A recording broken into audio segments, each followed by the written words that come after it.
ficar mais atrativo. Coloquei uma engrenagem, engenharia, né? Engrenagem, que é o símbolo da engenharia. Só que essa engenharia é um pouquinho diferente. E por ser de jogos digitais também é um pouquinho diferente. Não é aquela engenharia clássica. Vocês me mostram dia após dia como a engenharia de software tem que se reinventar com jogos digitais. Mas a gente ainda segue alguns modelos que, obviamente, eram a base da engenharia. Foi importantíssimo, muita coisa importante. O mundo está mudando, né? Muda muito rápido, então tem que seguir essa mudança. Vamos esperar até 19h10 e a gente começa. Eu vou colocar no mudo aqui, tá bom? Enquanto isso, eu vou compartilhando a tela, coisa e tal, aqueles preparatórios que também tem na aula presencial, né? A gente chega, dá bom dia, aí esquece a chave, aí volta para a sala dos professores, esqueceu alguma coisa no carro, essas coisas. Eu vou colocar no mudo e vou compartilhar a tela.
pessoal, falando de novo o microfone desligado, estava no mudo.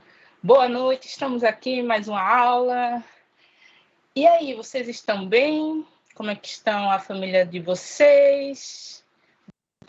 A minha família também, né? Só uma diarreia ali, outra aqui, uma virose, mas nada ligado a essa crise sanitária mundial. É isso, gente. O negócio tá ainda tá feio, né? Mas a gente vai se cuidando e vai. Acho que vocês estão em silêncio, acho que eu entendi que estão bem, né? Graças a Deus. Qualquer coisa, estão por aqui, ok? Vocês estão me ouvindo? Ai, que bom, que bom. Eu tenho muito medo desse vírus, dessa bactéria, como fala a música, né? Mas vamos seguindo. Gente, hoje a gente vai continuar a falar dos requisitos. E hoje a gente vai falar dos requisitos não funcionais, na medida do possível, Eu acho que é uma frase, é uma excelente frase, né? Na época que a gente está passando, na medida do possível. É verdade, Vitor. Ai, é tanta coisa, né?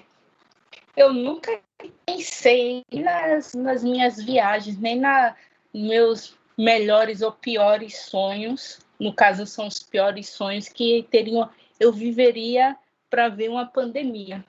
É isso, gente. A gente está fazendo parte da história. Uma história meio complicada, para dizer complicadíssima e triste, mas é a história, né? Ai, vamos lá como cada um ficou nesse pedaço da história. Então, gente, hoje a gente vai analisar. Na aula passada, a gente falou sobre os requisitos funcionais, viu que os níveis. Foi isso mesmo, foi os requisitos funcionais e que tem os funcionais a ver toda a funcionalidade. Nossa, meu irmão está me ligando agora, não vou poder atendê-lo. Deixa eu falar para ele que eu não vou poder atendê-lo. Cara, irmão, estou na aula. Eita, atendi sem querer. Eu tô na aula agora, eu atendi sem querer. Tá, tchau. Foi mal, gente. Era para eu cancelar e eu apertei o vermelhinho. Então, gente, hoje a gente vai ver os requisitos não funcionais. Semana passada eu mostrei essa tabela, que os requisitos funcionais eles podem ser separados em requisitos de produtos, requisitos organizacionais e requisitos externos. Esse é um diagrama clássico e muito utilizado na engenharia. Mas para a aula de hoje, eu vou pegar esse diagrama que é um pouco mais simples e ele é muito bom para fins didáticos. Então, nesse aqui, ele divide os requisitos em requisitos de produtos, que tem a ver como o produto se comporta, aí tem a ver a usabilidade, manutenibilidade, nossa, quase que não saiu, confiabilidade, desempenho, portabilidade, reusabilidade e segurança. Os requisitos de processos e requisitos externos. E, no fundo, os requisitos externos são os mesmos daqui, que são interoperabilidade, que significa eu consigo me integrar com outro sistema externo, tipo o sistema do banco, os requisitos éticos, que a gente já comentou um pouco, e os requisitos morais, que hoje em dia está muito em voga falar da privacidade e da segurança. Mas, em vez de utilizar esse aqui, eu vou utilizar esse que ele é mais didático. E depois a gente completa com esse outro. Então, o primeiro requisito que a gente vai ver é sobre a usabilidade. O que a gente tem que falar sobre a usabilidade? Deixa eu abrir aqui o outro PowerPoint. Esse eu fiz mais bonitinho, vocês viram? Então, a usabilidade, ela é a capacidade do sistema, isso é a definição da ISO 9241, que fala de usabilidade. 11, que fala da usabilidade. Ele fala assim, é a capacidade que um sistema interativo oferece ao seu usuário em um determinado contexto. Eu coloquei em destaque, porque daqui a pouco eu vou explicar o contexto de operação, para a realização de tarefas de maneira eficaz, eficiente e agradável. Mas o que é essa ISO 924111, que foi publicada pela ABNT? Porque o sistema ISO funciona da seguinte maneira. Deixa eu colocar ISO, colocar a Wikipédia. Não, eu quero do Wiki. Não, vai esse também.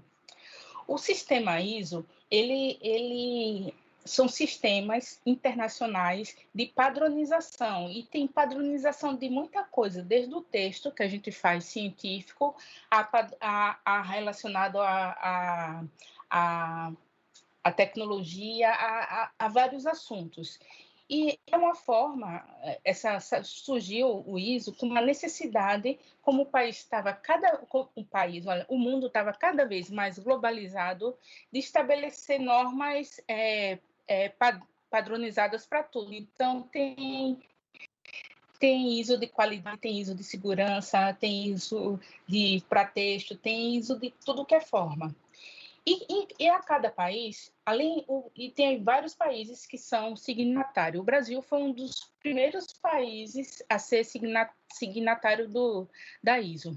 Só que quando a gente chega aqui no âmbito do Brasil, cada país ele vai ter um instituto, uma instituição para colocar esse ISO na prática. Então, esse ISO que a gente está falando, que é o da usabilidade, ele corresponde, esse NBR, quer dizer, ele corresponde à ISO 9241 do 11 da sua principal, da sua fonte, que é essa organização mundial. E quando ela vem no Brasil, ela ganha outro nome, não é ISO, ele ganha um NBR, uma norma brasileira, só que ela recebe o mesmo nome porque ela vem dessa cooperação mundial de padronização. E o órgão responsável para publicar e padronizar as normas aqui no Brasil é a ABNT. Então, lembrando que quando a gente fala nessa NBR, nessa ISO 9241, a gente está falando não só em nível só foi publicado pela ABNT, mas ela não tem eficácia somente no Brasil. Ela é utilizada em padrão para todos os países signatários da ISO, que é esse instituto aqui. Deixa eu ver a imagem. Tem imagem, eu gosto de trabalhar com imagens. A ISO fica na Suíça. Não tem. Eita, aqui é a ABNT, né?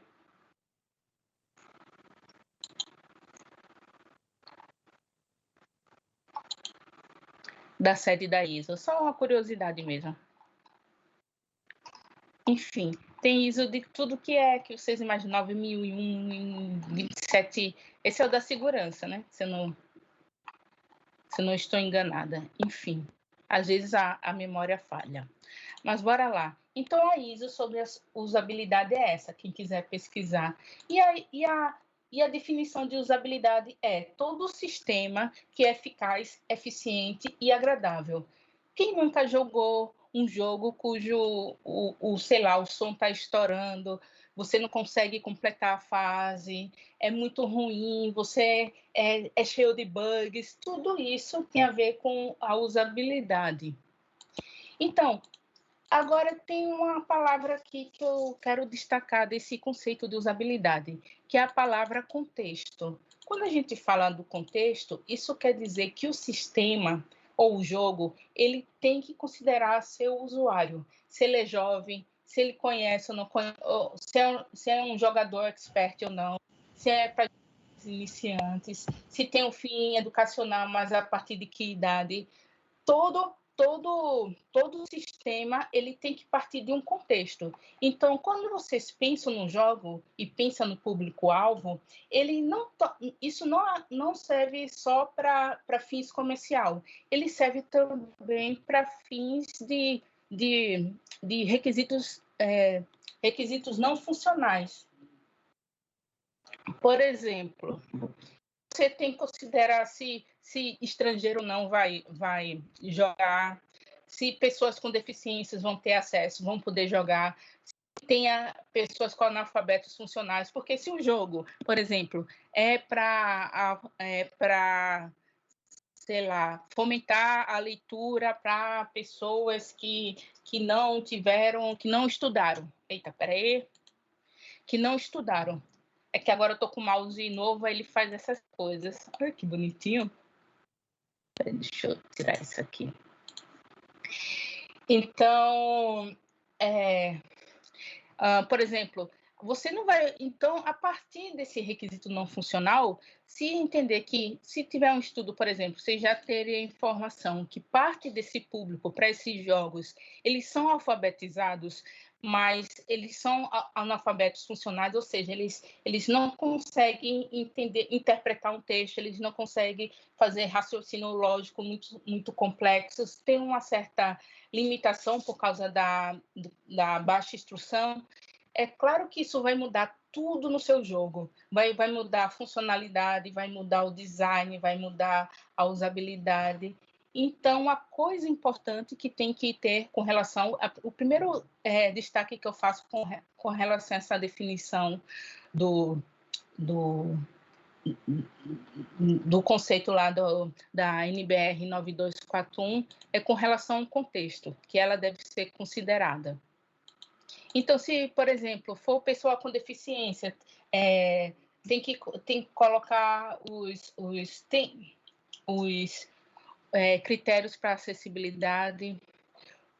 Um exemplo um desafio muito interessante que diz respeito ao contexto é a urna eletrônica, porque ela teve que ser programada e desenhada de uma forma que atingisse todos os públicos. Por quê? Porque seja idoso, seja jovem, pessoa que tem acesso à informação, pessoa sem acesso à informação, todas essas pessoas voltam. Então, imagine qual é o desafio da usabilidade.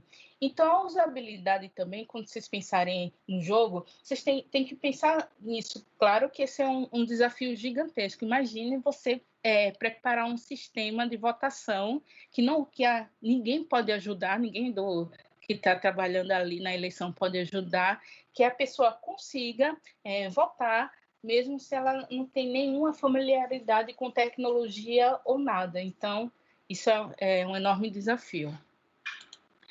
E quando a gente fala de contexto, também tem que considerar os equipamentos que a pessoa tem que utilizar. Por exemplo, tanto no quesito de hardware ou de software. Por exemplo, um jogo que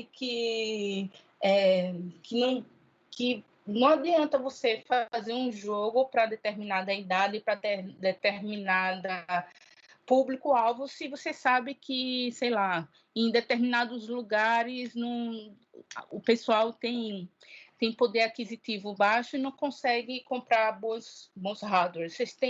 Às vezes você tem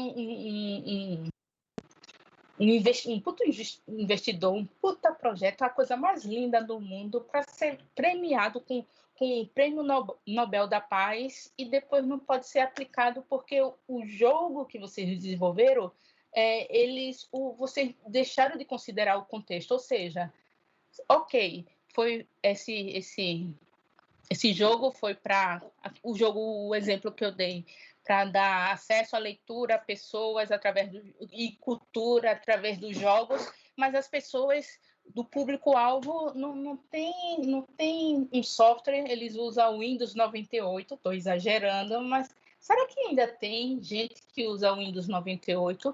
Eu fiquei super curiosa agora, super. E como eu sou curiosa, queria ver se alguém utiliza hoje Windows 98. Não, acho que não é. Será?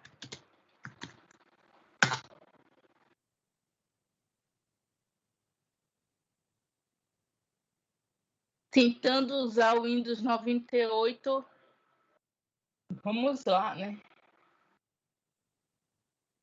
Cara, é T5, sejam todos bem-vindos ao canal ByteT5.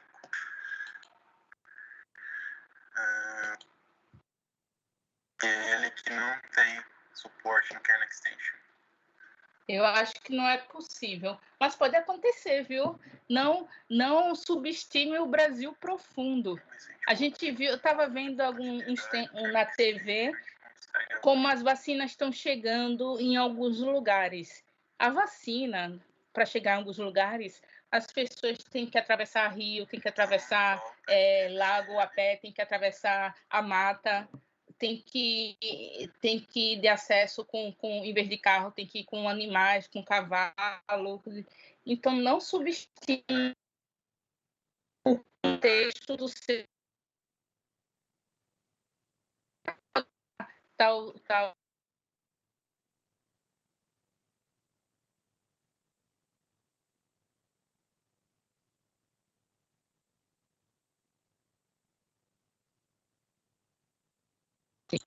Principalmente se o projeto é social. O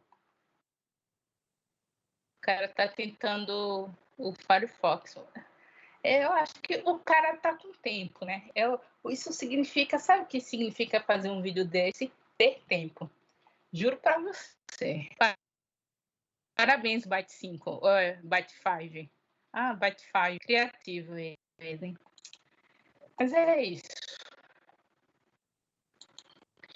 E outra coisa que tem que ser considerado quando a gente fala de contexto, não é só a idade dos seus usuários, a facilidade de uso, ou a intimidade com tecnologia ou não, com jogo ou não, com plataformas, com internet, com conexão. E não é só o hardware e software. Quando vocês vão pensar no jogo, dependendo do escopo do seu jogo, se ele for comercial ou se ele não for comercial, vocês têm que também ver um ambiente físico social. Não adianta fazer um jogo que online para um público que é um público específico, sei lá, que não tem muito acesso à internet, porque o Brasil vive a exclusão digital. Eu moro em São Paulo e onde eu morava na Vila Prudente. E na Vila Prudente, que não é do lado do metrô, e vocês acreditam que eu só tinha uma opção de internet? Uma opção. Por quê? Porque tinha a Vivo e a NET. A Vivo estava cheia e ela não tinha interesse em colocar outra infraestrutura para novos por causa só de mim. Teria que ter mais pessoas querendo. Então, eles fazem esse planejamento empresarial, se compensa ou não, custo-benefício. E eu só tinha a opção da NET. Eu não gosto da NET, mas eu tinha que contratar a NET porque em São Paulo, local onde estão as duas maiores operadoras, porque as outras duas estão no Rio, eu tive dificuldade em contratar a internet. Antes de morar na Vila Prudente, eu morava em Barueri, e nenhuma operadora chegava lá onde eu morava. Eu tinha que contratar uma terceirizada que fazia uma empresa terceirizada que montava uma infraestrutura para poder receber esse sinal da internet e poder repassar. E também não era bom, era tudo muito limitado. Gente, a gente está falando da cidade que é a capital econômica, maior, uma metrópole. A gente está falando de Barueri, do lado tem Alphaville. A gente não é admissível. Imagine para o resto do Brasil e para o Brasil profundo. Então, também, quando vocês forem pensar nos jogos de vocês, pense nesse requisito não funcional. O contexto, ele é muito importante. Bem, além do contexto sobre a usabilidade, vocês ainda tem três, como posso dizer, objetivos da usabilidade, que é fazer com que um sistema com usabilidade ele é eficaz, eficiente e agradável. Qual a diferença entre eficácia e eficiência? Eu sempre, para falar sobre eficácia e eficiência, eu sempre dou esse exemplo aqui. Vamos supor que essa pessoa aqui, que a gente pode colocar o nome agora, eu vou colocar o nome do pessoal do Big Brother, que eu estou assistindo o Big Brother quase todo dia, não todo dia, mas quase todo dia. Eu vou chamar esse de Arthur.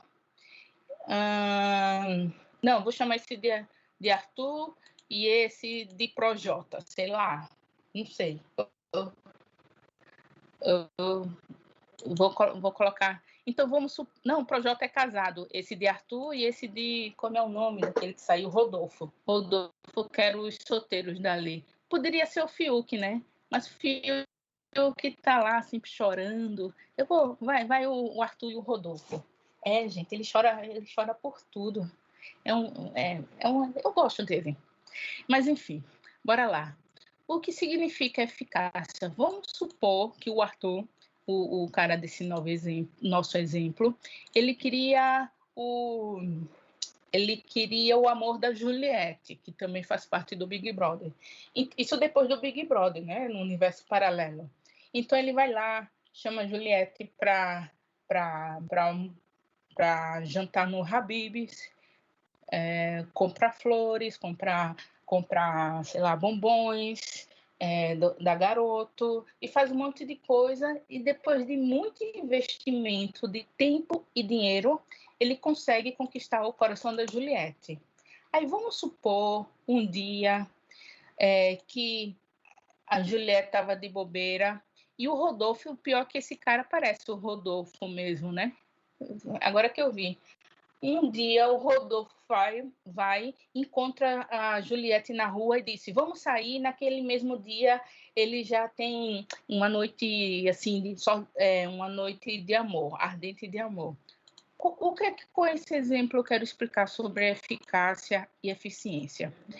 Esse daqui, a eficácia é essa capacidade de você atingir seu objetivo, ter um resultado. Por exemplo, por isso que a gente fala sempre, o remédio é eficaz, por quê? Porque ele surtiu efeito, ele atingiu seu objetivo. Quando você atinge seu objetivo ou algo surte efeito, a gente diz que é um sistema eficaz. Sei lá, o objetivo do jogo era sei lá, você chegar na última fase. O objetivo do jogo era fazer com que de maneira divertida você consiga, sei lá, qualquer coisa. Então, quando você faz isso, mas utiliza muitos recursos e tem que gastar muito em dinheiro, você foi... Eita, peraí. Control. Você foi eficaz, porque gerou resultado, mas você não foi eficiente. Eficiente é quando... Deixa eu desenhar aqui. Então, nessa situação aqui, agora eu tenho um mouse, viu como eu tô ágil? Não é mais o do notebook, é ágil.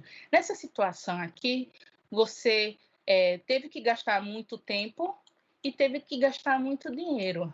Nesse caso aqui, do Rodolfo, nossa, parece ele, e da Juliette, que bastou eles se encontrarem e já ter uma noite ardente de amor, ele não precisou levar no Habib's, comprar flores, fazer isso, chamar uma vez, Ele não precisou gastar muito tempo e dinheiro. Além de ser eficaz, ou seja, ele conseguiu conquistar o coração da Juliette, ele também foi eficiente. Por quê? Porque ele fez isso sem gastar muito tempo e sem gastar recursos. Então, a eficiência é quando você gasta menos tempo, menos recursos para executar uma tarefa. E a usabilidade, ela está muito preocupada com isso. Por exemplo, eu quero um jogo, está aqui um jogo. Eu só quero começar a jogar, mas antes de jogar, você tem que pegar um avatar, você tem que configurar não sei o quê, você tem que escalar time, você tem que ir em equipe e fazer... É tanta coisa que até chegar ao seu objetivo, que é jogar, a pessoa já desistiu, já foi lá nos fóruns da internet. Que merda, é muito complicado esse menu, eu não consigo, sei lá, eu não consigo fazer equipe. A pessoa vai reclamar um montão. Então, isso é um sistema eficaz. Esse sistema tem que ser eficaz, ou seja, tem que atingir o objetivo. Ou então, toda vez que você vai tentar jogar, dá um bug ou volta à tela inicial. Isso não é um sistema eficaz. Por quê? Porque ele não, o objetivo é jogar. E você fez uma coisa muito inteligente, porém muito complicada, que ninguém consegue efetivamente jogar. Então, o jogo ele tem que ser eficaz. Então, institucionais, você tem que se preocupar com essa eficácia e também com a eficiência. Você vê que os jogos hoje, os menus são muito o do FIFA 21. Imagens.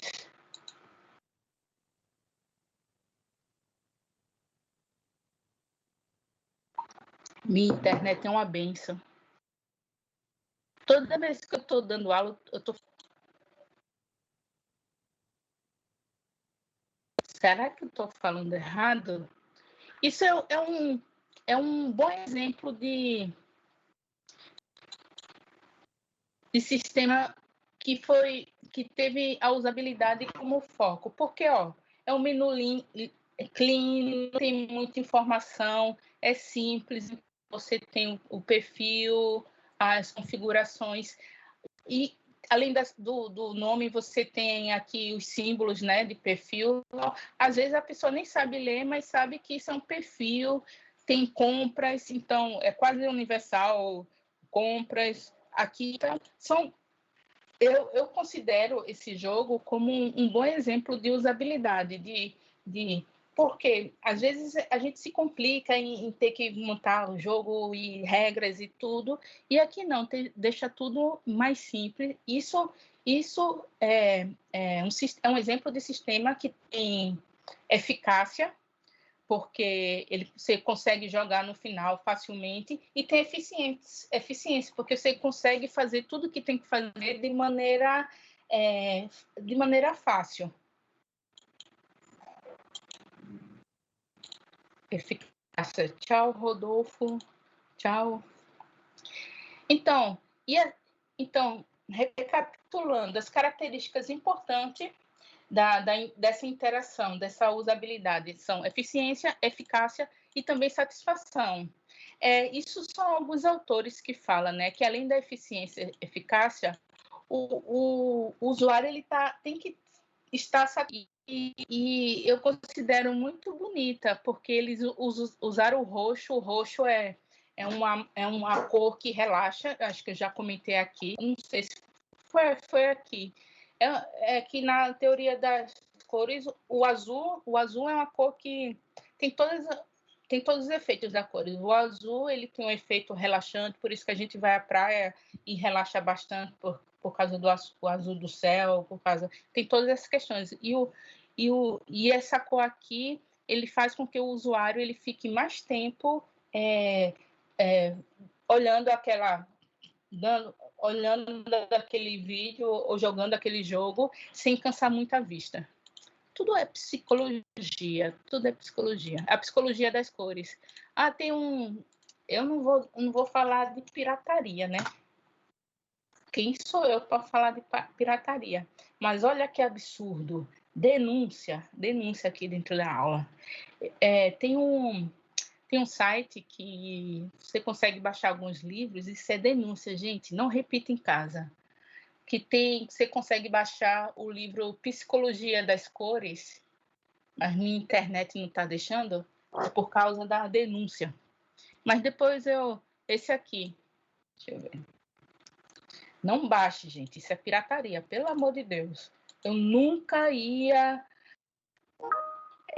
gente, exatamente, cadê?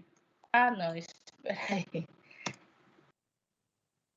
É que eu estou usando o teclado e o notebook, eu estou meio atrapalhada. Agora foi. Não faça isso em casa. Exatamente. Aqui você achar o livro Psicologia das Cores para estudar. Eu baixei, mas não li muito, não li tudo. Você coloca aqui, ó, Psicologia das Cores. Deixa eu ver se ainda tá, olha, aqui, ó.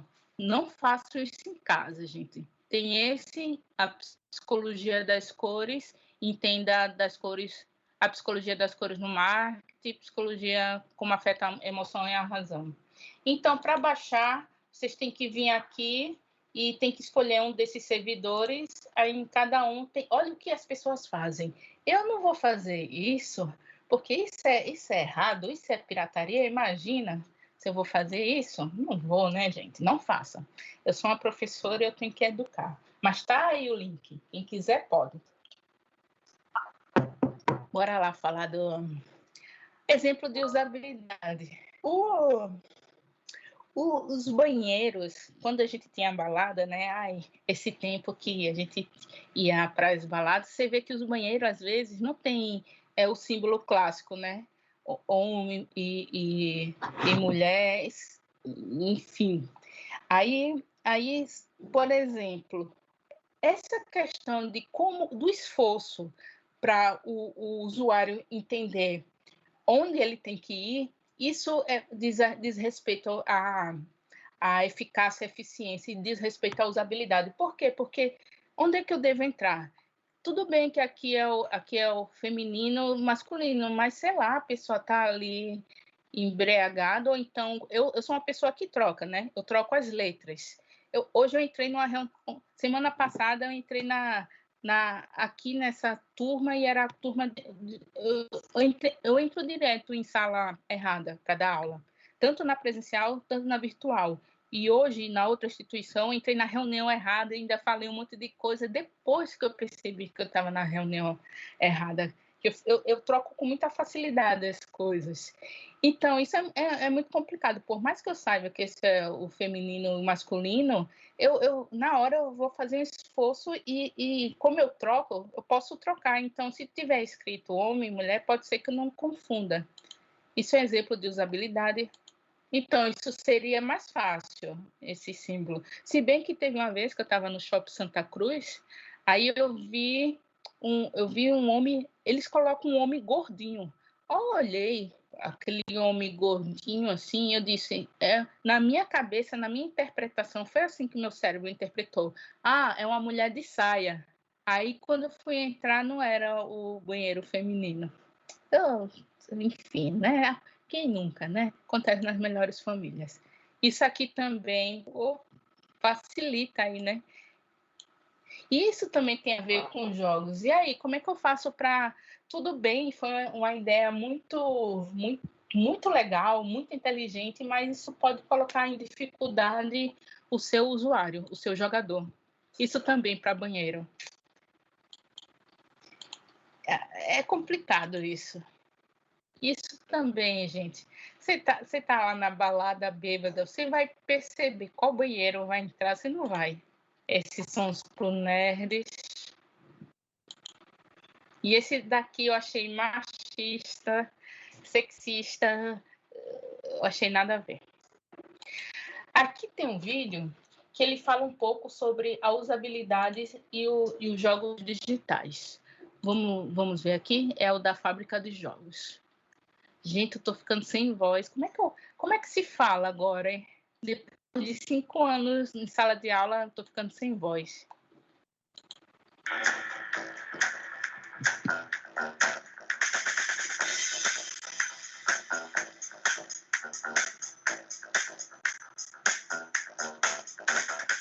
Fala pessoal, tudo bem? Aqui é Fabiano, do Fábrica de Jogos. Hoje vamos fazer mais um Game Design na Prática e vamos ver um pouco sobre a usabilidade aplicada no jogo Dota 2. Obviamente que eu vou jogar com bots, né? Porque explicar como você está jogando com partidas reais, com certeza eles iam me xingar muito. Então, a gente vai usar pelo modo bots aí, certo? Bem, se você perceber na própria interface do Dota, já tem alguns princípios, né, de organização. Se você perceber, os padrões de sessões seguem sempre um padrão que mantém uma homogeneidade, né, de organização. A gente também vê a questão bastante de ícones, né, de avatares, então você vê bastante um padrão, alguns ícones de itens e tudo mais. E você vai ver que nas próprias sessões que você vai acessando, eles mantêm um padrão de layout, de fonte, né, então isso é importante para que o usuário seja mais familiarizado com a ferramenta. Também tem algumas dicas, algumas correções, né, dizendo onde você está, com alguns brilhos.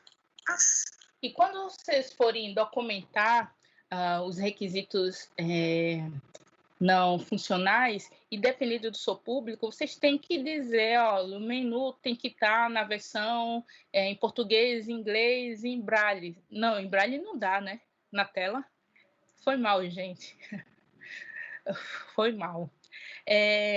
Mas, nossa, isso é muito interessante. Será que tem como ter um dispositivo que ele passa o mouse tem, né? Enfim, o menu ele tem que ter, quando passa, tem que estar acessível para pessoas que não enxergam. Quando passa no menu, então, sei lá, enfim. O menu não pode ter cores assim por causa das pessoas com daltonismo, enfim. Então, tudo isso é colocado num documento como requisito não funcional. Percebam que o principal destaque está aqui. Eu dei exemplos péssimos. Foi mal, gente. Desculpa aí. Para jogar Dota, que é o que a gente busca. Fica tranquila, Prof. Fica tranquila. Criar uma partida com bots. Mas perceba a questão de adaptabilidade, né, do próprio Dota. Se você fazer uma partida competitiva, uma partida casual,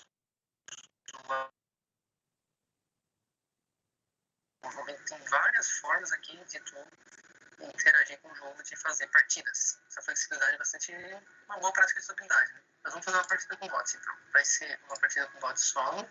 Eu vou botar uma dificuldade fácil, porque jogar explicando coisa vai ser meio complicado. Então, vamos deixar um momento fácil aí. Vamos iniciar a partida. Você percebe que o Dota tem uma variedade de personagens. E, novamente, o padrão se mantém, né? No sentido que você tem um herói, você tem 4 tipos de ataque, e você vai ver que cada um tem uma habilidade específica que diversifica as possibilidades dentro do jogo, né? Mas você percebe que tem uma padronização. Eu vou jogar gente com Natura, que é um personagem que eu estou bem acostumado a jogar, e vou explicando alguns conceitos para vocês. Perceba que existe uma padronização também de símbolos, né? Então você tem o X, que já representa cancelamento, né? Você tem a organização aqui dos itens padrão para todos. Rapidamente você consegue já fazer as associações, porque Você viu? Quando ele fala rapidamente, ligeiramente, isso tudo é ligado à eficiência e eficácia do jogo. Mostra um vulto aqui, né, para dizer que item está adornando o que em você. Também há a possibilidade de você também já visualizar o mapa e os outros, as outras pessoas que vão jogar com você. Vamos pro jogo então. Bem, pessoal, aqui na interface básica, né, do Dota, você vai ver que a locomoção já segue os padrões. Você vê alguns atributos dele, né? Você vê aqui também os outros atributos também, que seguem os padrões, os ataques dele, os itens que ele pode carregar, dinheiro, enfim, segue alguns modelos, né, que já ícones, né, que se associam fácil. Esse aqui, um daltônico já teria dificuldade, né? Ele vê que cor, não sei que cor eles conseguem enxergar. Tem um cara no TikTok que é muito interessante, que ele mostra como é o mundo, como o daltônico vê. E no TikTok, nunca mais usei TikTok. Uma coisa que é legal no Dota, gente, nessa versão nova, é que você, por exemplo, não sei jogar, ele já te dá itens sugeridos aqui. A barra aqui verde, talvez um daltônico ele ia ver, né? Mas ia enxergar de outra cor aqui. Os menus, eles estão pequenininhos. Então, para quem tem uma boa visão, já não é interessante. Então, isso é bom, porque na primeira versão, tu não sabia o que fazia, então ele já te dá itens sugeridos para te comprar, para te começar a partida. Eu consegui os itens. Deixa eu ver, vocês estão falando aí alguma coisa? No chat.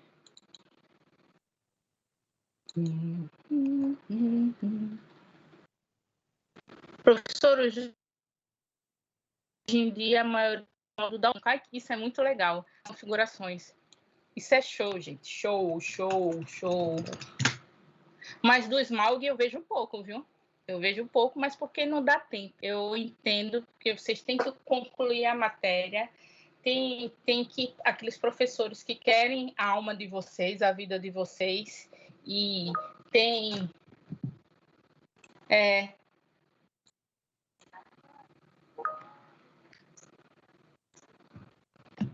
alta tecnologia?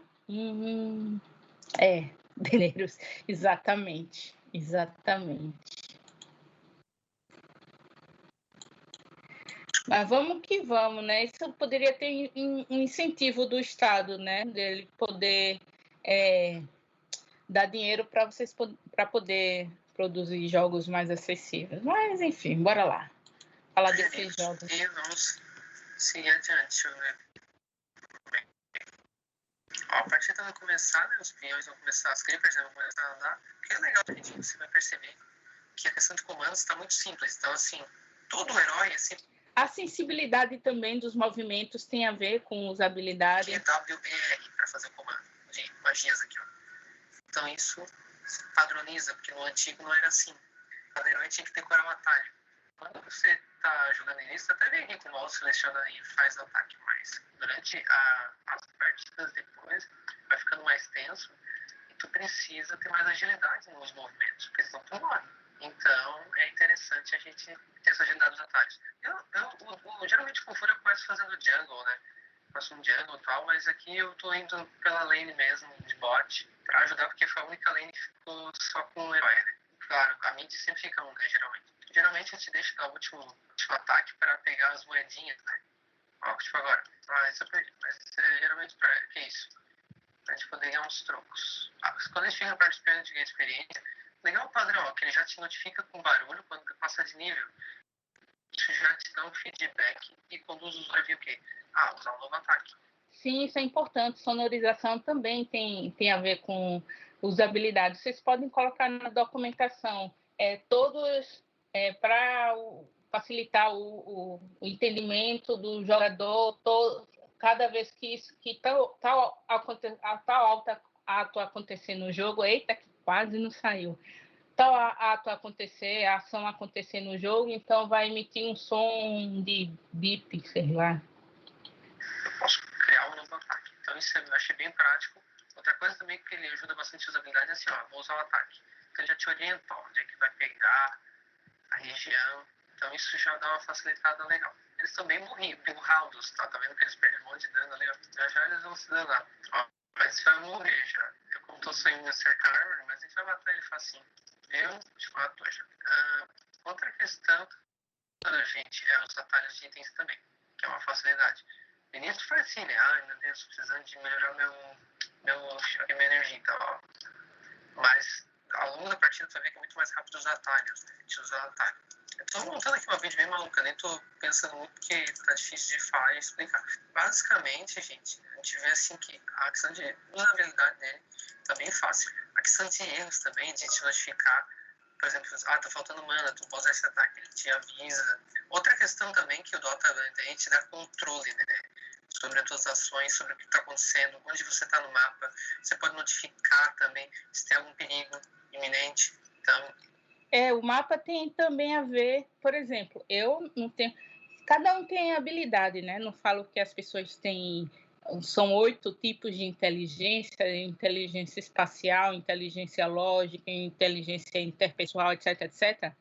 Tá aí uma coisa que eu não tenho, inteligência espacial.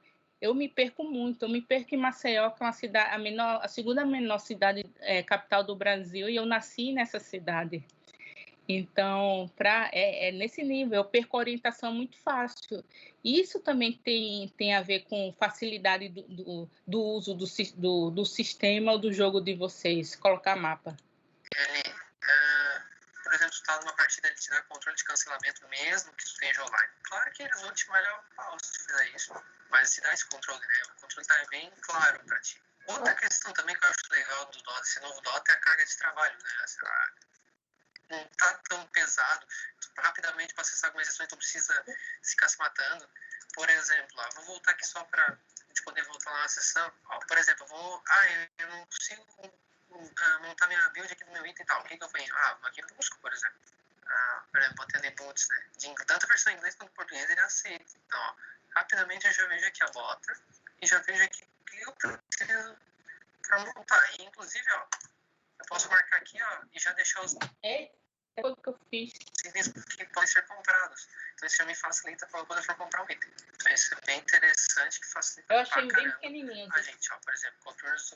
Então, ó, rapidinho eu já tenho aqui, ó, o item para comprar e eu já estou em qualquer lugar, eu já faço a compra desses itens. Aqui também, gente, é uma build que ele sugere, mas nada impede que você monte a sua, né? Até os grandes jogadores, eles veem as habilidades que podem ser montadas e aí adapta, né, a build de acordo com a situação, com o contexto e tudo mais. Aqui isso é mais sugestão para quando você está perdido iniciando o jogo, não sabe o que fazer, né? Porque no antigo Dota tinha que decorar exatamente a casinha onde estava. E aqui não, ele te orienta. Se for uma tela grande, tudo bem, mas, por exemplo, nessa tela eu tenho estigmatismo, eu teria muita dificuldade de ler as coisas. Por exemplo, ó, se for comprar um item que só tem na casa secreta, ele vai te dizer. E, gente, eu tenho dificuldade com óculos. À noite as coisas parecem bola de fogo, sabe? Semáforo parece bola de fogo. Que o óculos ele ajuda, mas ele não deixa perfeita a visão. Então, esses contrastes traz muito cansaço e cores, para mim, é o que define se eu consigo acessar ou não. Para alterar isso nas config. Entendi. Pois é, Amanda, astigmatismo. E tem algumas cores que cansam mesmo para quem. Aqui. Então, por exemplo, se eu quero fazer uma bota arcana. E a gente vê nesses jogos, olha as cores que eles não colocam cores cansativas, para que você possa passar mais tempo. Assim, mesmo eu que tenho um astigmatismo bem alto, mesmo usando óculos, eu consigo passar muito tempo nesse jogo por causa da escolha das cores. É muito bom pra o azul, o roxo, o verde. Personagens meus, né, que ajuda a carregar mana. Por exemplo, ó, esse item aqui, ó, não tem aqui. Ó, então ele já te dá um status de erro, ouro insuficiente. Mas ele também daria um erro se estivesse aqui na base. Por quê? Porque ele só tá lá na casa secreta. A casa secreta fica por aqui, ó. Então tem que estar aqui na casa secreta. Eu adorei aquele cavalo voador. Outra coisa bem legal que os feedbacks também que o Dota trabalha é a questão de feedback das situações dos personagens. Então, avisar quando tá invadindo. Letra pequena, por favor. Pense nas pessoas que têm essas dificuldades de visões. Quando alguém compra um item, como faz um item melhor. Tudo isso é fundamental. Quando tá sofrendo um ataque, a tua base, ele avisa. Então, tudo isso é legal. Claro que aqui está restrito a minha tela do notebook, tem um contexto, não é realmente o jogo. Geralmente a TV tem mais polegadas, então isso a dimensão é bem maior. Sim, eu entendo, mas eu estou aqui no notebook e eu não consigo ler direito essas. Se comunicar com a equipe aqui. Mas porque eu estou em outro contexto, viu? Como o contexto Tanto também para os importante. Então é uma forma de se... Porque nesse contexto, não sei qual tipo de tela, mas é o contexto. Tratar e organizar a equipe, né? Uma coisa que é legal no Dota também, gente, é a questão de orientar o usuário no início do tutorial. Nesse Dota um minuto, então vamos terminar, né? Mas tem tutorial, então tu não sabe jogar o jogo. Tem toda uma orientação de como tu seguir. Sim, o tutorial. Eita, gente. Gente, eu só faço merda. Tá a carga de atividades para achar as coisas, como é que tá isso. Mas ele tutorial, gente. Bastante depois do tutorial, depois de tu jogar algumas partidas. Eu considero que a carga de trabalho do Dota é um pouquinho mais exigente, tá? Se for comparar com o LoL. O LoL é bem mais fácil de jogar, tá? O controle tá bem explícito do que das ações que a gente faz, então fica bem tranquilo. Ele também permite bastante adaptação de partidas e tudo mais. Gente, são cores muito agradáveis. Eu já falei isso, mas eu tô repetindo nesse pedaço. Mesmo o vermelho, você vê que é um vermelho que não cansa, esse aqui. São cores bem... A questão dos erros está bem clara. As estruturas também mantêm uma homogeneidade, um padrão. E cores fortes, mesmo assim, não gritantes, só nos personagens. Padronização, isso é legal. Certo, pessoal? Então, seria isso o vídeo de hoje, tá? O Dota 2. Obrigada. Vamos lá que a gente tem muita coisa. Muito obrigada. Quem é o Fabiano Naspolini? Obrigada, da Fábrica de Jogos. Muito obrigada, Igi. Então, as metas da usabilidade tem que ser eficiente, ou seja, tem que atingir o objetivo, ele tem que ser eficaz, tem que, além de atingir, não só atingir o objetivo, você tem que ter a menor quantidade de passos possíveis para chegar a esse objetivo. Vocês já tentaram comprar na Gol, passagem na Gol? Vamos colocar aqui, a gente não pode Voe Gol. Ele tem 6 passos para você comprar uma passagem. Vou fazer uma simulação aqui. Comércio eletrônico tem muito isso, né? De você aceitar os cookies. Sei lá, estou em São Paulo, para a minha cidade, Maceió. Todos os aeroportos, Maceió. Colocar para amanhã. Só ida. Peraí, ida e volta, só ida e volta. Hoje é terça, amanhã quarta. Compre aqui.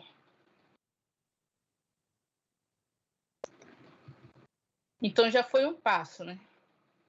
Eu vou pegar essa daqui de 1.500. Um absurdo, viu? Passagem no Brasil é muito cara. Vou colocar. Continuar e fechar. Então, vou colocar aqui. Continuar. Você não selecionou o trecho. Acho que é esse aqui, né? Pronto, esse aí. Continuar. Aí você tem que colocar o CPF. E olha aqui, são 6 passos até você comprar a passagem. Se a gente for no Max Milhas, que é uma startup, por exemplo, ou mesmo na Latam, você vai ver que são apenas 2 passos para você comprar a passagem. Estou fazendo publicidade não, viu, gente? São Paulo, Maceió, Paraíso das Águas, amanhã. Que dia é hoje? 12, 13 amanhã. Vocês sabiam que, se for o caso médico de falecimento de parentes, vocês têm direito a desconto? Eles não falam, né? Mas você pode comprar uma passagem mais gratuita quando o voo é de emergência. Ah, não. Enfim, só para entender a questão dos passos. Isso tem a ver também com o menu, com o jogo. Se você precisa de muitos passos para chegar, eu vou para Play, e antes do Play tem um monte de confirmação, um monte de coisa que você tem que fazer. Então, isso, do ponto de vista, a não ser que seja muito necessário, do ponto de vista da eficácia do jogo, não é muito legal. Ele tem que ser seguro, ele tem que ter boa utilidade, fácil de entender, fácil de lembrar como usar. Isso também é muito importante para o jogo, que você... eu vejo meus sobrinhos, porque eles jogam bem mais.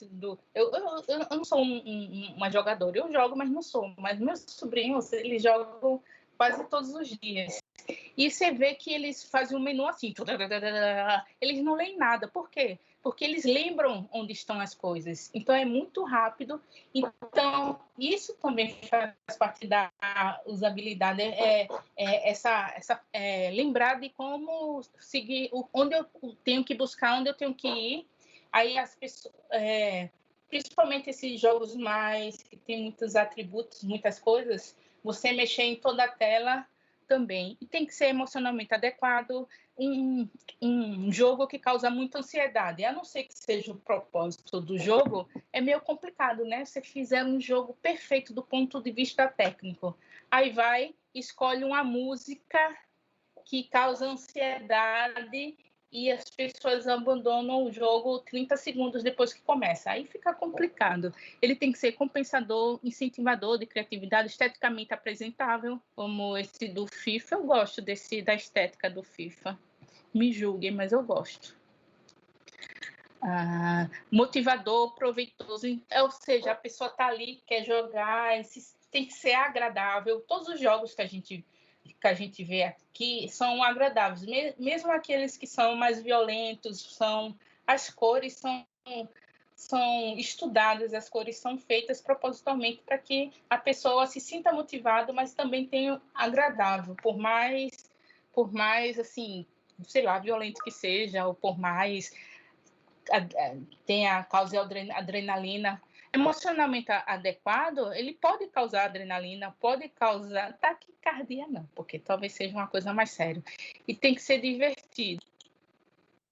Agora, quando um jogo não atende essas necessidades. Então, aqui tem outro vídeo aqui que são sobre os bugs. Os bugs, os 7 jogos mais difíceis de jogar. Não, os bugs é depois. Quais são os 7 jogos mais difíceis de jogar? Bora lá ver. Que isso tem a ver com usabilidade. Você com certeza já se preparou com algum jogo. Usabilidade, como definição, é muito dita como facilidade de uso. E se o jogo é muito difícil, a não ser que faz parte da estratégia, que seja motivador, porque ele tem que ser motivador. Cadê? Ele tem que ser difícil do ponto de vista motivador, que a pessoa vai querer zerar. Não difícil do ponto de vista que a pessoa quer xingar e jogar o seu jogo lá na boca do tubarão. Por que eu falei na boca do tubarão? Sei lá. Agora que eu já falei, não posso voltar atrás. Esse game foi feito, sei lá, pelo capeta. Tipo Dark Souls, você começa o jogo e pá, you die. Colocou o jogo no videogame. O prof, só o vídeo não tá passando aqui, tá só a sua tela. Ah, agora fez. Tá não? Se comparar com os outros jogos modernos, no qual tem checkpoint. Então, eu tenho uma boa novidade. Eu contratei mais de 200 megas de internet para poder dar uma aula melhor, não ter esses travamentos. Tá faltando só a net fazer a parte dela. Vou ter internet rápida. Tá aparecendo a tela. Tá aparecendo a tela. Tá aparecendo a tela. Então, eu estava falando, são alguns jogos difíceis. Agora, opinião. Esses jogos que são muito difíceis, eles são bons porque são motivadores ou são ruins? Por exemplo, esse daqui. Pelo capeta. Tipo Dark Souls, você começa o jogo e pá, you die. Colocou o jogo no videogame, you die. Ligou o chuveiro e a água tava gelada, you die. Tá, eu tô exagerando um pouco. Mas de um tempo pra cá... O que vocês acham desses jogos muito complicados? Ele vem carregando esse selo de... Que estavam falando aqui.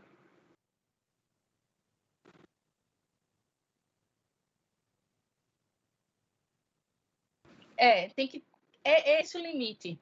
Então, na documentação, tem que deixar claro que ele tem que ser difícil do ponto de vista e para ser desafiador, não desmotivador. Um jogo que é 100% desmotivador, aí já é mais complicado. Vamos ver aqui, depois vocês veem se vocês concordam. É extremamente difícil. Se comparar com os outros jogos modernos, no qual tem checkpoint automático o tempo todo, e sempre que você morre, acaba voltando para o mesmo lugar. Quase um save state de emulador, que é basicamente você salva numa parte difícil, se morrer você dá load para voltar onde estava e não tem perigo de ter que começar tudo de novo. Porém, Dark Souls requer paciência e repetição. Porque cada vez que você chega mais longe, sua maior preocupação é sempre: cadê a merda da bonfire pra salvar essa bosta? Deixa assim que a imagem fica melhor. Caso contrário, você ia acabar voltando pro último lugar que salvou. E isso é como os velhos jogos da era do Nintendinho. Porque não tinha como salvar, então ia só no password. Um exemplo de usabilidade. Toda vez que o jogador, que também faz parte da funcionalidade, o jogador, sempre que morrer, vai poder ter um checkpoint, sei lá, alguma coisa assim do tipo. Aí tinha que começar tudo de novo. E falando em Nintendinho, não tem como não lembrar de Ghosts and Goblins, ou como eu carinhosamente gosto de chamar, jogo do velho desgraçado que fica de cueca toda vez que apanha. O jogo por si só tinha eu adorava esse jogo. Difícil porque ele se deu origem nos arcades. Então, se você queria continuar jogando, ou você virava um ninja e passava tudo sem morrer, o que é meio impossível, ou teria que pegar o troco do pão para comprar mais ficha.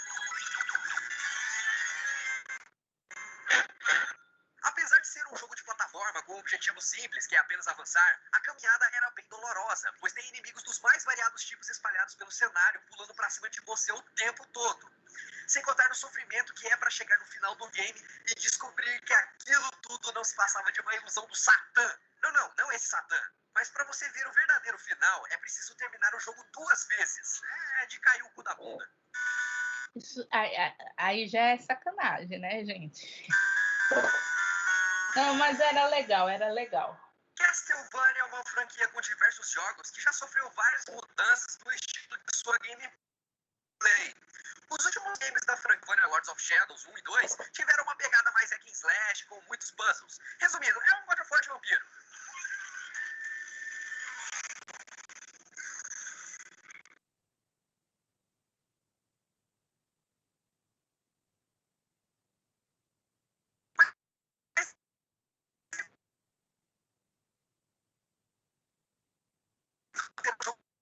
Realmente desafio.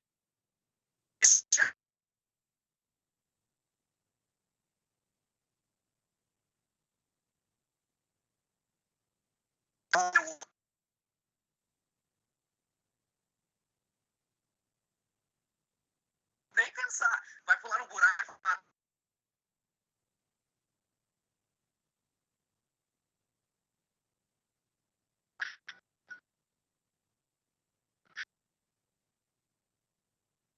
Um jogo que dificilmente você vai ver nessas listas de os jogos mais difíceis da história. É o Dark Souls. Se não tá na lista, é porque os caras não jogaram aquela choça.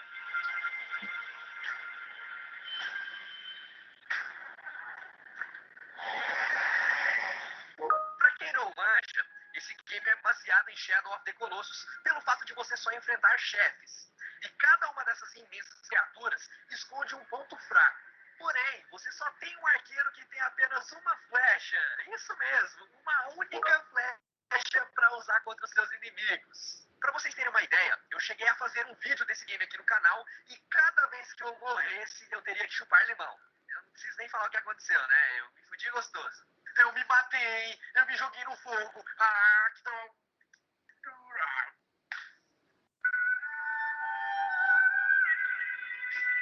O verdadeiro desafio é conseguir achar o ponto fraco do Titã, desviar de seus ataques e acertar com sua única arma.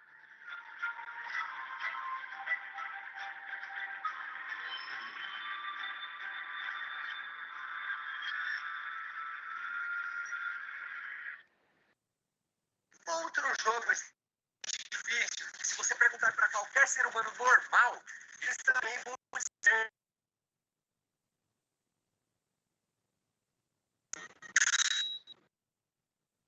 Pode ser mais todo mundo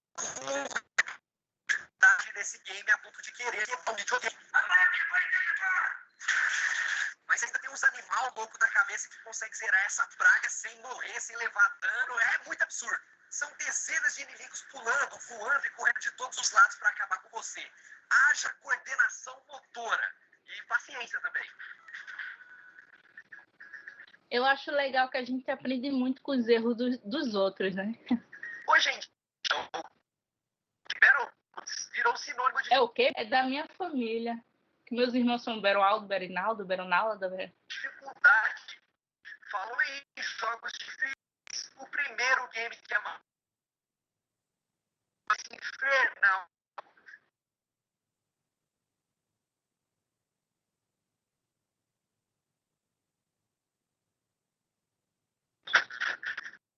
Não tem como. Simplesmente não dá pra zerar. Isso, boa palavra. Não pode coleguinha o seu jogador. Os poucos que viram o final desse game são literalmente heróis. O mais engraçado é que ele dá a opção para você jogar de 2, poder chamar um amigo para te ajudar a combater os inimigos e desviar das diversas armadilhas que estão espalhadas pelas fases. Porém, o jogo, em vez de ficar mais fácil, fica pior. Isso por conta de um bug que tem no estágio 11. E aquele que estiver com o segundo controle não vai conseguir se mexer e vai perder todas as suas vidas, só podendo voltar na última fase. Nem queria jogar isso mesmo. E se você viu todos esses jogos, achou normal ou pareceu até fácil, então eu quero ver você jogar a Wanna Be The Guy Gaiden e ainda continuar feliz. Beleza? Esse é o famoso game que foi feito para você tomar no brioco, como diria o pai troll. Pois a cada passo que você dá no game é quase um tiro de bazuca na sua boca. Porque você não tá esperando por nada e pá, o cenário cai na sua cabeça.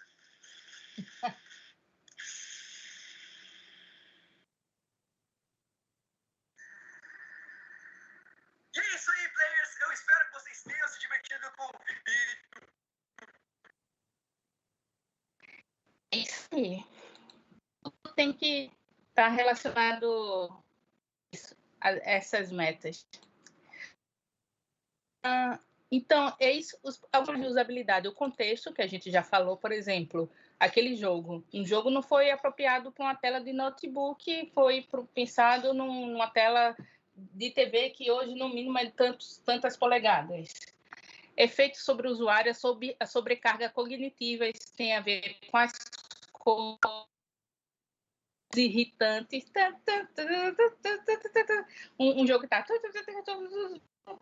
tem uma coisa, é cansativo. A sobrecarga cognitiva em todos os meios, com o menu de como chegar, quer dizer, aquele esforço de você atingir seu objetivo, por isso usabilidade tem a ver com eficiência. Efeito sobre a tarefa, se você precisa, sei lá, você precisa fazer um hoje eu fiz o do plano de saúde, inscrição, uma nova inscrição para o plano de saúde, tá sacaneando. Aí eu tinha que colocar um perfil do titular, e depois tinha que colocar o perfil de quem vai usar, e era um plano de saúde só para mim.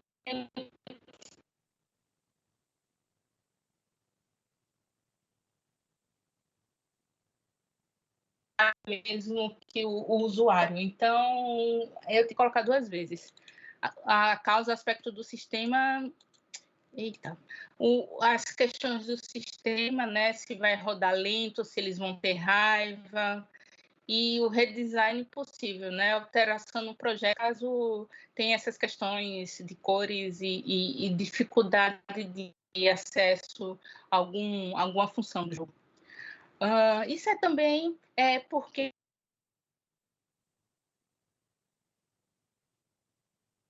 esse autor, que quem estuda usabilidade não pode deixar de estudar esses componentes, que é facilidade de aprendizado, eu consigo aprender rápido e fazer, já sei fazer tudo o que é preciso no jogo, eficiência, memorabilidade, foi o que eu vou dizer, porque eu não gosto de falar nome de empresa não, mas foi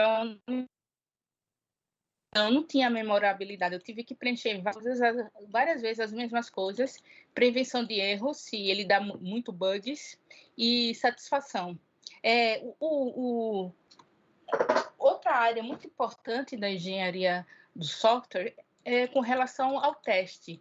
Testar ao máximo, utilizar metodologias que já existem para teste, porque um jogo com bug não é um jogo legal. Aí aqui tem um exemplo de cores que são irritantes. Esse fundo é irritante, que eu fiz de propósito. Não dá, né? Não dá. Links quebrados. Quem lembra do KD? Informações, ausência de... famoso KD. E excesso. A gente vê aqui nesse menu do FIFA, cadê o menu do FIFA? Que ele é muito clean, né? Muito limpo. Um sistema, um jogo que tem muita informação, é interessante você colocar na documentação. Tem que ser simples, no máximo com poucas palavras. Isso tudo tem que vocês podem documentar. Beleza? Isso é só um tópico. Adorei isso aqui. Adorei. Já posso ir com vocês. Nossa, é toda a diferença ter um mouse e não ter um mouse na vida, né? Faz toda a diferença. E Agora estão vindo, sim,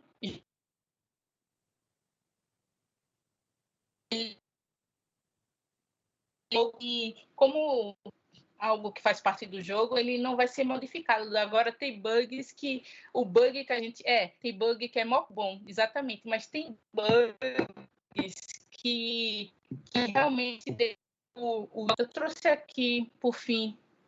Vocês ainda têm um tempinho? A gente ainda tem um tempinho, né? Cadê os bugs mais engraçados do...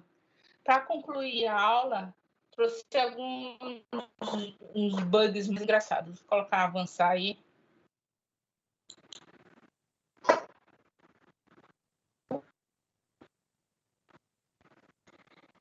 Estou dando audiência para o fiasco.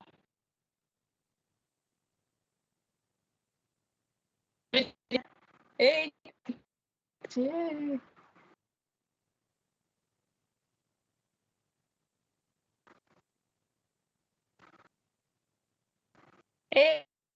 Eita, parece que a NET não quer que a gente assista esse jogo.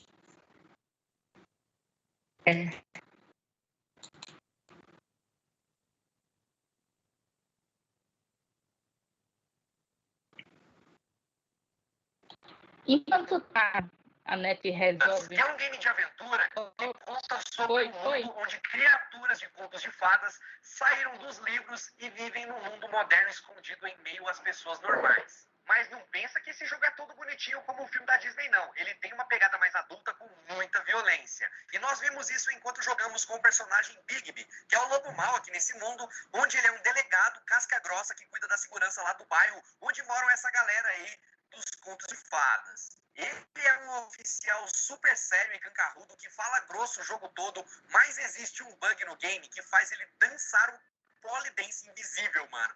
Em momentos completamente sérios do game. Você tá jogando lá, do nada... Isso é um bug engraçado. Isso é um bug bom, né? Tipo, bug...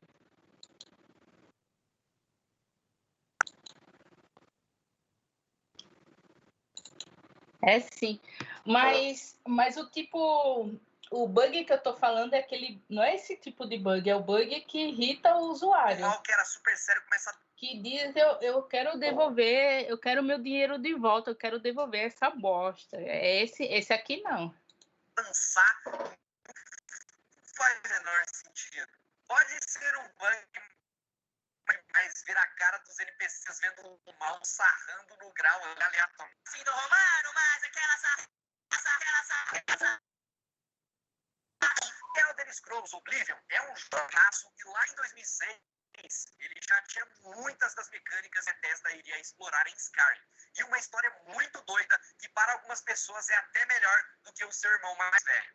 Mas se tem uma coisa que esses dois jogos têm em comum, são os bugs. O Oblivion tem uma cacetada de bugs. Alguns bem irritantes, mas a maioria é tão esquisita que você só vai dar risada mesmo. Um dos mais legais é um glitch que favorece todo mundo aí, que deixa com que você multiplique os seus itens. Aí você vai ter aquele item raro lá, você vai e multiplica e tem mais um. Olha que beleza. Olhando isso acontecer, não é muito engraçado, né? Só que a comunidade do jogo explorou tanto esse glitch que virou um dos memes mais conhecidos do jogo. Só para vocês terem uma ideia, os jogadores começaram a competir. É aquela coisa, né? No mundo dos jogos, a engenharia de software, ela tem que se reinventar. Para ver quem conseguia tornar mais... Nesse caso, foi foi marketing para o jogo. Melancias de uma vez só, usando esse glitch de multiplicar os itens até o jogo crashar. Existem vídeos de gente enchendo salões do jogo com 15 até 20 mil melancias. É um negócio totalmente ali. Realmente os caras tiram um glitch aleatório para transformar algo completamente engraçado. Olha a melancia, ela é nossa docinha, tanta bela e sapinha. Olha a melancia. Assassin's Creed é outra cão de bugs engraçados, né? Ô, Ubisoft, me ajuda aí, né, velho? Qualquer Booksoft, né, que a galera gosta de zoar. E assim, como a gente tem novos jogos da franquia praticamente todo ano, os desenvolvedores às vezes não têm muito tempo pra polir o game, deixar ele bem otimizado. E acaba saindo vários problemas aí. Toda hora que lança um jogo novo, as primeiras que aparecem são milhares de bugs gravados pelos jogadores. E um dos bugs mais famosos aconteceu no Assassin's Creed Unity, que é um glitch que tira completamente a modelagem facial do personagem e deixa só os olhos e o dente flutuando no ar. É um negócio assim que você pensa e fala, mano, como é que chegou nesse ponto? Olha pra isso, que ridículo. O bicho fica parecendo uma assombração, mas ao invés de dar medo, isso te faz cagar de rir nas cutscenes. Você tá lá os personagens. Então, eu preciso catar aquela pessoa. Tá lá um rosto sem olho, sem rosto, os olhos voando, aquele negócio então, o jogo não correndo em moto.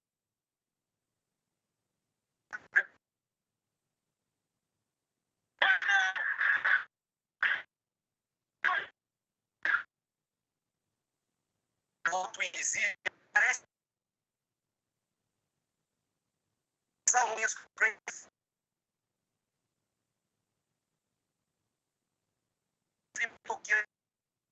clipe que passava todo dia na televisão.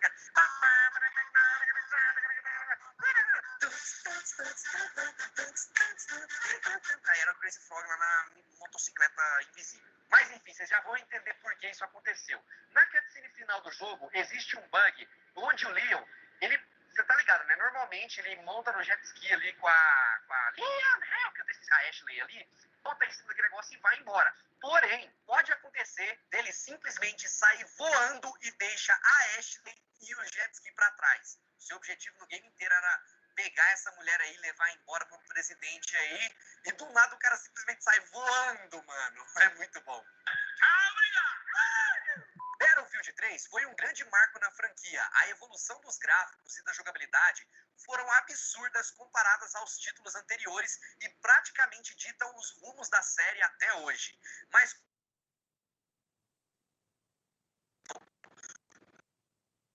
tem muitos bugs também. Os bugs, principalmente no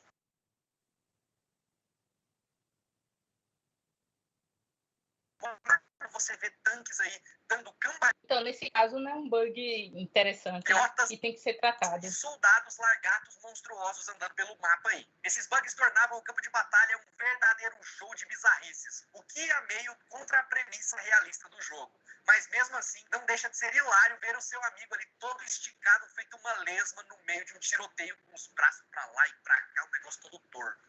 Olha o demônio! Corre! É o diabo! Mountain Blade é um jogo um tanto curioso. E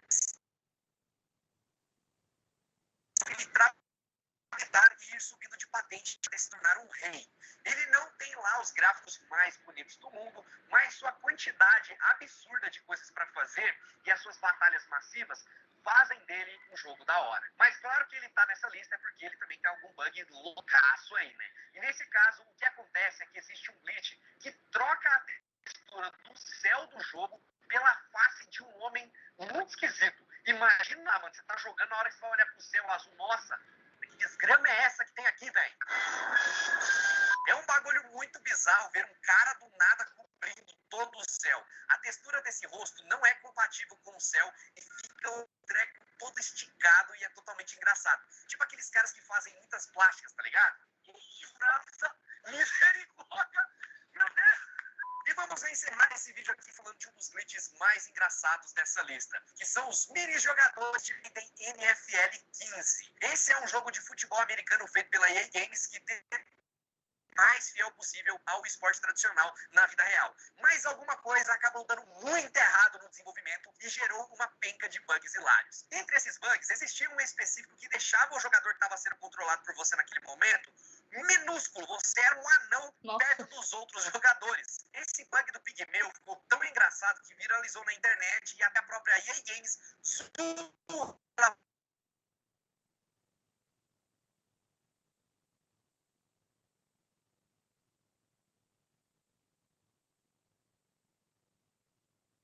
um problema que estava no game, que viralizou, virou meme e tal, e usou isso de uma forma muito legal. Olha, um gnômio! Mas e aí, você lembra de algum outro bug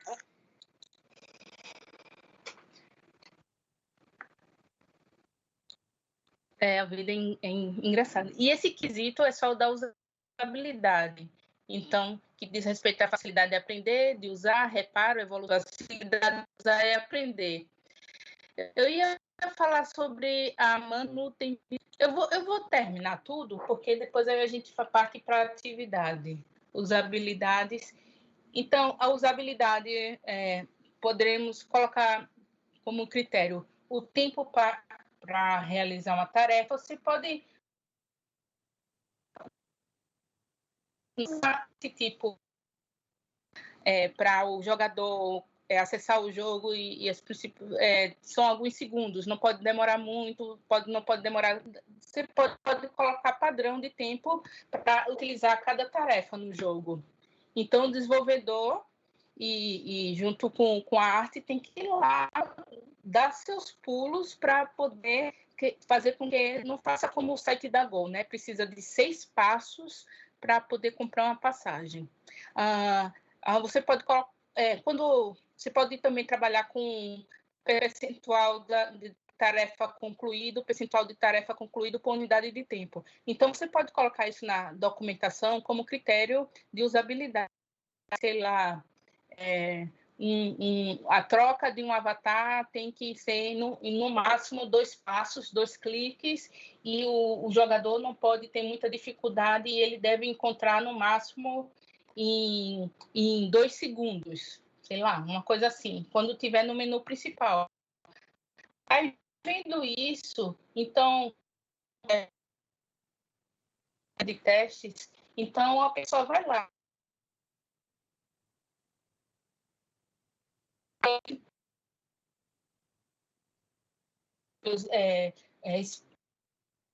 Custando quanto tempo ele está com a tarefa, e aí vai fazendo teste até conseguir atender sempre o consumidor. É normal um sistema ter bug, principalmente quando se trata de fábrica de software, fábrica de jogos. Se fabricam muitos jogos, não é a questão da qualidade, mas a quantidade de jogos a ser lançados. Então, isso também pode ser consumido, né? Um erro não pode travar o sistema, sei lá. Percentual de erro, sei lá, o jogo tem que ter no máximo 2 bugs não graves, 3, 4, 5. Porque jogo perfeito é difícil. Existe, mas o sistema perfeito, só grandes empresas com grandes tempos, grandes dinheiros, como vocês disseram. Número de comandos utilizados, frequência disponível, número de vezes que o usuário satisfação. Isso é usabilidade, manutenibilidade. Isso tem a ver com a manutenção, tem a ver com a facilidade de você, após lançar do jogo, você consegue alterar, adicionar ou modificar. Então, você tem que escolher uma linguagem, por exemplo. Que legal, vou fazer um jogo com a linguagem que não se usa muito. Ok, massa. E daí? Geralmente não usa, sei lá, programar o jogo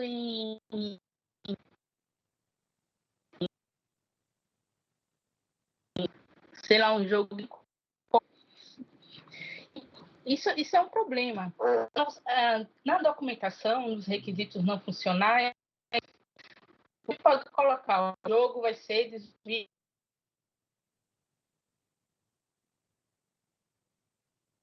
Aquela pessoa, ele sair daquele projeto, você pode contratar outro, mantenibilidade,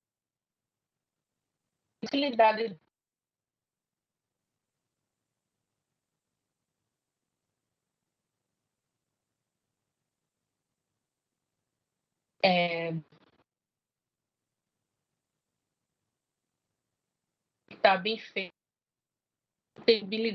confiabilidade. A confiabilidade tem a ver também com essas falhas que a gente falou. Chega no final, para moto não, jet ski, aquele era o objetivo e de repente ele sai voando. Então, sei lá, você quer comprar algo dentro do jogo e o jogo dá erro.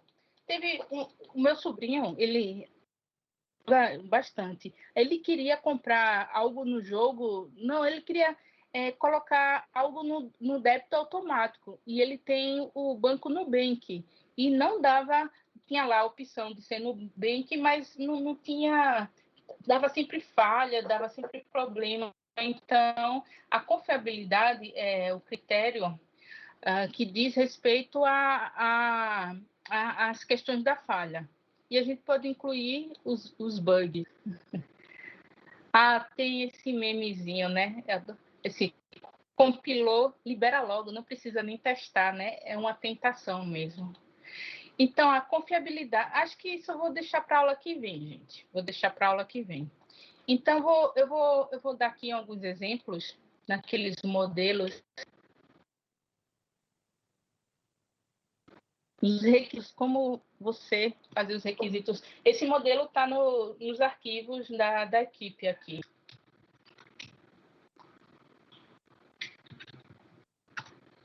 Funcionais.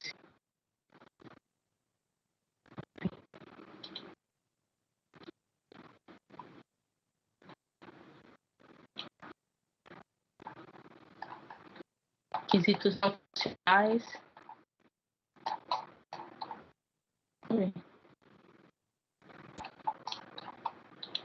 E agora tem um mouse, olha. A pessoa fica feliz porque tem um mouse. São felicidades da quarentena. Requisitos funcionais, requisitos não funcionais. Isso eu já apresentei em aula passada, né? Apesar do sistema ser em português, algumas etapas podem ser em inglês, algumas funções necessitam de configuração módulo específico. O sistema administrado, ele a conexão da internet é obrigatória. É tudo aquilo que não tem a ver com funcionalidades, mas, por exemplo, tem a ver com usabilidade, o tempo para executar a tarefa, tudo aquilo, tudo isso que vocês estão vendo nesse gráfico aqui. Eu vou passar esse slide agora para vocês. Tudo isso, manutenibilidade, confiabilidade, isso pode ser inserido. A pessoa não inseriu aqui, deixa eu ver se no outro documento tem. Não funcionais.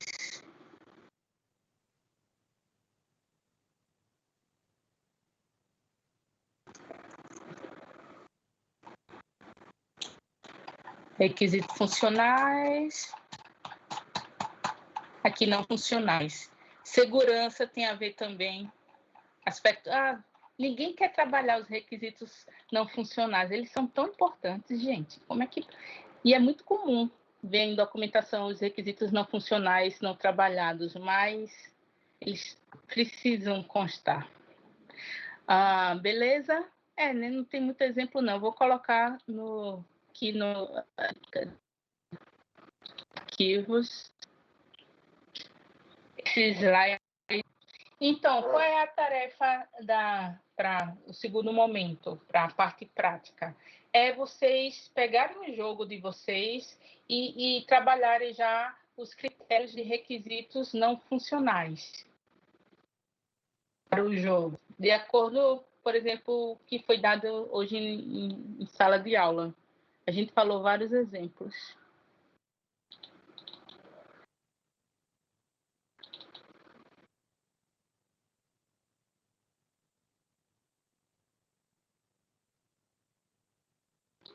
Foi? Não, tá indo. Gente, enquanto carrega, deixa eu falar uma coisa. Tá chamada. Meu Deus, quando é que eu vou fazer preencher o Pronto. Gente, deixa eu falar uma coisa. Tive não aqui no Teams, em outra instituição, e eu estava feliz da vida, porque além essas figurinhas desses emojicons, estavam habilitados GIFs animados, figurinhas, tinha um monte de coisa habilitada. Eu quase não deixei rolar a reunião, porque só mandando reunião de professores e só mandando coisas, travou. Agora foi? Deixa eu ver o arquivo. Ainda está carregando. Gente, essa minha internet. Eu estava falando da reunião que eu tive aqui no Teams de professores de outra instituição e estava habilitado emojicons, GIFs animados, figurinhas. Nossa, quase os professores todos felizes, quase que a gente não fez reunião, só utilizando as figurinhas. Agora está carregando. Mas, enfim, tarefa, a gente faz um intervalo e depois, no segundo momento, é a parte prática. Vocês vão se reunir em grupo e vão pensar nos requisitos não funcionais. Foque na usabilidade agora e na manutenibilidade e escolhendo a linguagem, essas coisas que... Quer dizer, aliás, a linguagem vocês têm que ser a do semestre. E vão fazendo, tá bom? Para a gente treinar. Não foi, gente. Um dia vai. Então, partiu. Alguém tem alguma dúvida? Alguém quer abrir seu coração? Quer desabafar? Quer xingar alguém? Só não pode falar mal do coleguinha. Pode, mas assim, com carinho e sem maldade. Só, não pode não. É melhor não. Melhor não. Só não pode falar do coleguinha. Isso não é correto. Alguém? Está tudo tranquilo? Então, podemos partir para o intervalo e depois a aula prática. Eu vou deixar anotado aqui. Beleza, prof, combinado. Pensar nos requisitos não funcionais. Eita, prática. E na aula que vem eu termino os requisitos não. Ok. Ainda tem muita coisa para falar. Eu vou voltar para esse gráfico aqui. Ok, partiu. Bom trabalho. Estarei por aqui até... coisa importante. Voltem no Arthur, no Big Brother, gente. Vamos voltar não. Tá? O Arthur, ele deu mais mancada. É assim. Eu sei que voto é secreto e voto é muito pessoal. Eu só estou assim lançando a ideia para o universo. Gente, Big Brother é uma coisa importante, é aquilo que está, o entretenimento que a gente que está salvando a... Não está fácil, não. A gente tem que se alienar um pouquinho, só um pouquinho. Um pouquinho bastante, tá bom? Até mais, bom intervalo, boa prática.